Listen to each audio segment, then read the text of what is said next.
Oke guys, welcome back to my motovlog ya guys ya. Jadi di motovlog kali ini ya, udah lama juga nih gua nggak motovlog baru ya, sorry ya.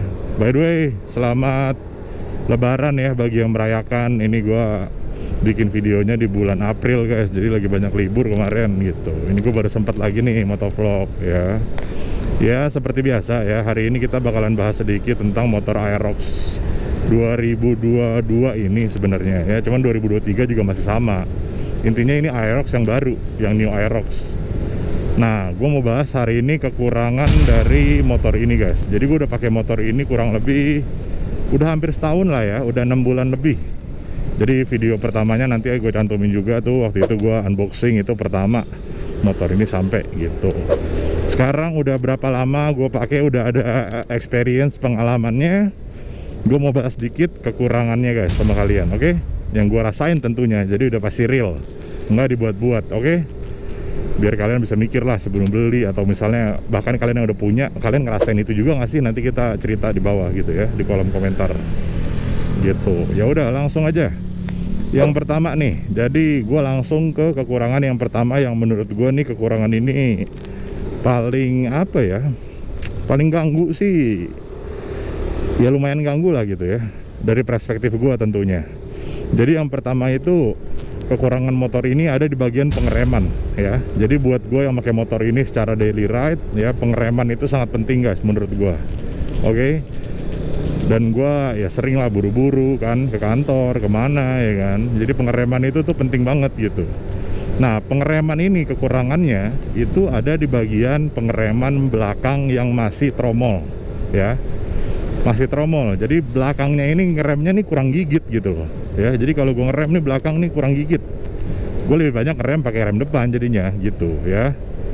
Cuman ya kalau lagi ngebut banget tiba-tiba ngerem ya dua-duanya ditekan kan, tetap kan. Cuman ya tetap aja lu kerasa bagian belakang ini kalau dipakai secara individu ya, jadi lu tekan yang belakang sendiri itu tromolnya itu kurang gigit guys. Jadi remnya itu kurang pakem gitu ya, namanya juga tromol ya kan, belum disc brake gitu. Jadi nanti dia waktu kita tekan dia nggak gigit, dia pelan gitu, ngeremnya kayak nget gitu. Kalau lu disc brake yang depan dia langsung tek gitu, langsung kena remnya gitu loh nih. Nah ini gue rem belakang nih tuh, ini campur sih, gue kebiasa nyampur soalnya udah biar efektif aja, makanya dicampur gitu ya kan. Nah, tadi rem belakang udah ya. Jadi rem belakang itu menurut gua kekurangan yang lumayan krusial di motor ini, guys. Oke. Walaupun rem depannya tuh masih bagus lah kita bilang ya. Masih, wow udah hijau. Masih bagus lah rem depannya gitu. Terus kalau rem depannya disc brake ya, yang gue baca-baca artikelnya. Jadi gue sempet nyari-nyari nih, kenapa sih Yamaha nih motor nih udah dari dulu nih keluhan-keluhan nih. Aerox yang lama juga dibilang pengereman belakangnya kurang bagus nggak di-upgrade. Ternyata ada artikelnya, nanti mungkin gue cantumin linknya atau gue tampilin di sini dikit ya, cuplikan artikelnya. Jadi pihak Yamaha itu bilang mereka memang sengaja pakai rem belakangnya tromol. Lah kenapa begitu? Waktu gue baca dikit itu mereka bilang mereka mau menghindari kalau tromol itu kan dibungkus ya, jadi dia kayak tertutup gitu guys, pengeremannya tuh tertutup oleh casingnya gitu. Nanti gue kasih lihat gambarnya.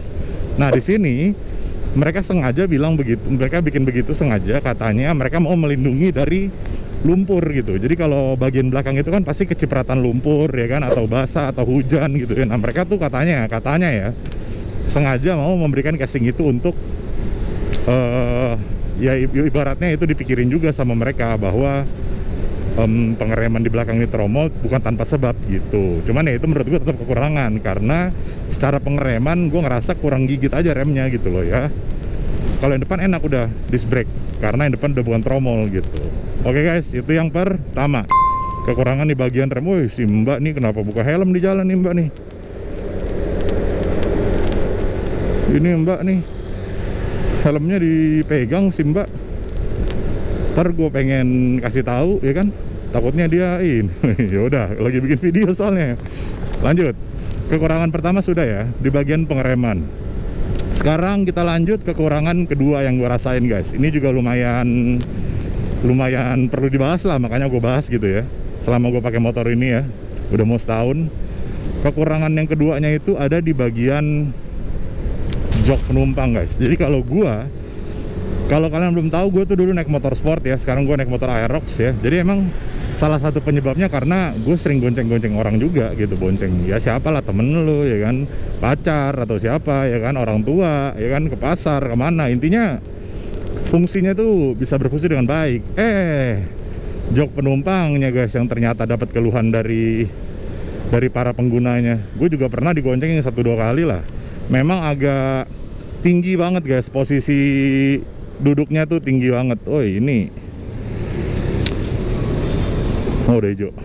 Ini posisi duduknya tuh tinggi banget gitu loh. Di bagian jok penumpang ya, boncengers ya, itu pantat lu itu kalau duduk ya, itu tinggi gitu. Jadi dia nggak selaras sama si penumpang. Wow, ini kejepit gue nih. Tunggu dulu. Kita ambil nyelip-nyelipnya dulu nih. Ini gimana ini? Selipannya kenapa nggak bisa nih? Saya nggak dikasih nyelip ini. Kiri aja deh. Nah, jadi yang tadi kita lanjut, jok di belakang itu, wih, ini kacau nih jalan nih, rame banget nih gue lihat nih. Apa sih tadi sih? Aduh, nah, jok belakang, kita udah 3 kali ngomong jok belakang. Jok belakang itu memang bisa dibilang ya tinggi lah gitu ya. Pantat kalian tuh nggak nyaman kalau duduk di sana. Ibaratnya kalau kalian lihat motor-motor lain tuh, nih motor bebek lainnya tuh duduknya tuh setara gitu ya.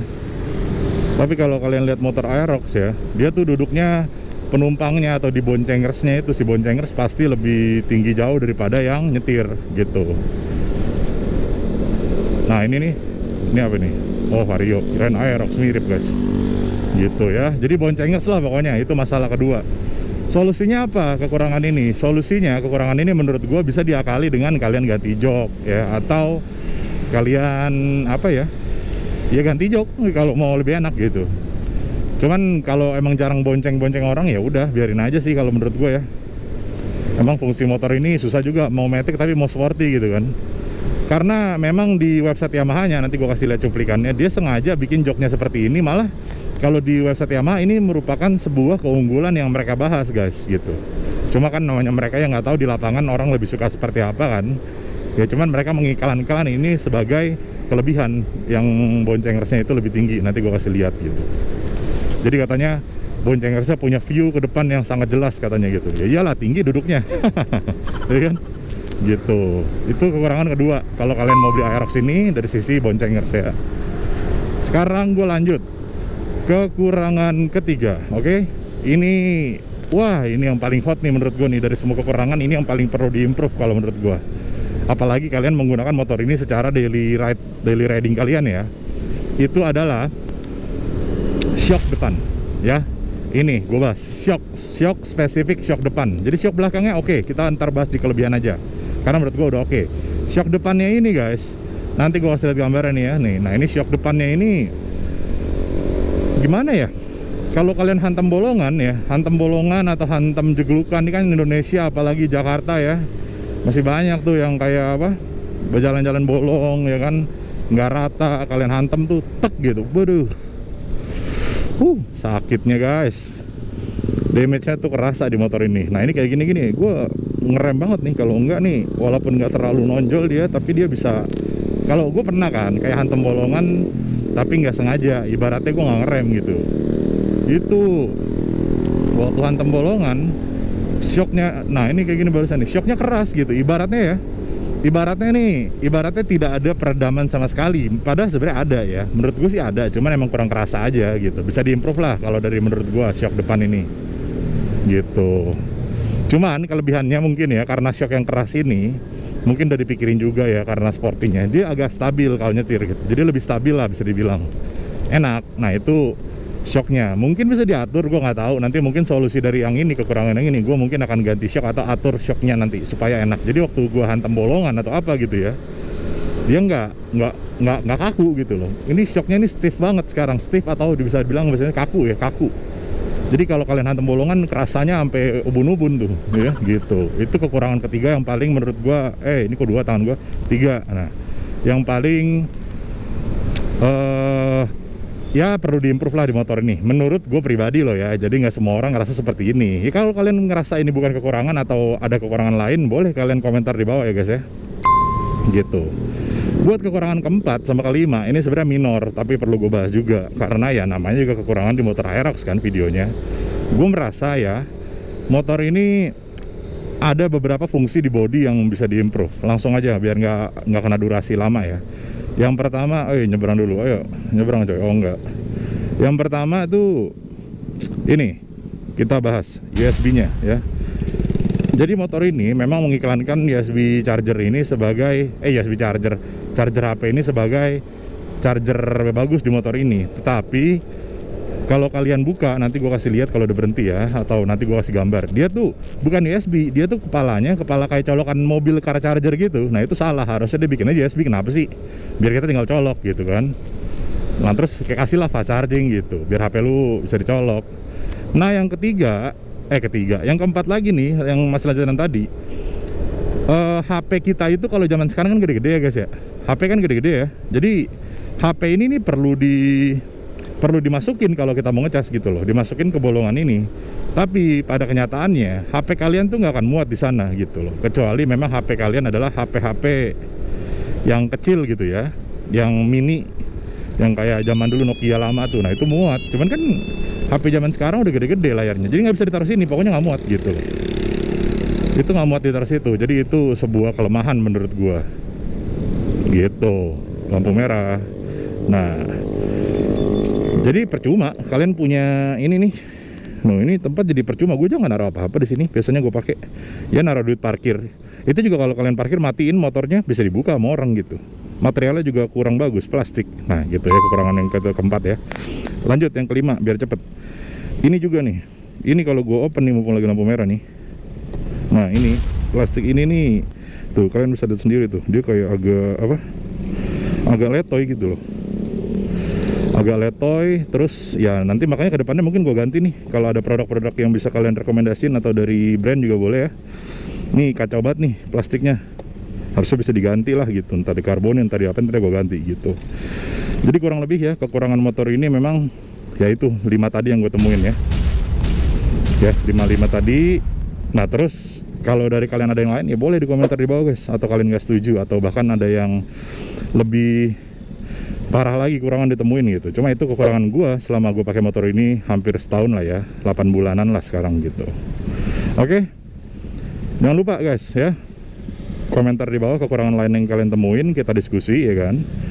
Terus nanti juga kalian bisa follow IG gua, follow TikTok gua ya, nanti gue cantumin. Di sana gue sering share konten yang beda-beda konsepnya gitu. Misalnya kayak kok nggak nyala motor gue.